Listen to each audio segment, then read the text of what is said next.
பிள்ளை சின்ன பிள்ளைலாம் கெட்ட கெட்ட வார்த்தையாக பேசுதுங்க. ஊருக்குள்ள பேசிக்கணும். டே என்ன பிள்ளை வளர்த்து வச்சிருக்கேன் உன் மகனாவே உன் மகளாது என்ன இப்படி அசிங்கமாக கெட்ட வார்த்தையாக கெட்ட வார்த்தைன்னு அதுகளுக்கு தெரியுமா? அப்போ ஏன் பேசுதுங்க?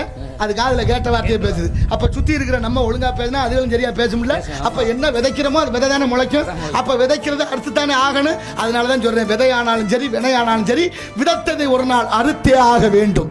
அப்பேற்பட்ட பண்பட்ட மொழியான உலகத்துக்கு மூத்த மொழியான தமிழ். லண்டன்ல பசுமாடு அம்மானு கத்துறாங்க. என்ன ஆச்சரியமா இருக்கு. லண்டன் மாடு அம்மானு கத்தலாமா? மம்மின்னு கத்திருக்கணும், இல்லைன்னா மதர்ன்னு கத்திருக்கேன். அம்மானு கத்தி பிடிச்ச லண்டன் மாட்டுக்கு தெரிஞ்சிருக்கு தமிழ் மொழியோட சிறப்பு. லண்டன் மாடு தமிழை மதிக்குது. தமிழ்நாட்டில் பல எரும மாடுகள் தமிழை வைத்து பிழைத்து கொண்டு தமிழை அழித்தார்கள். அதுதான் நிதர்சனமான உண்மை.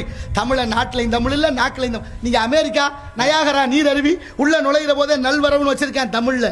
இங்கே இருந்து போன தமிழர் ஒருத்தர் வெள்ளைக்காரனை பார்த்து கேட்கிறாரு, யா உலக நாடுகள்ல வெள்ளாதிக்க நாடு உங்க நாடு, அது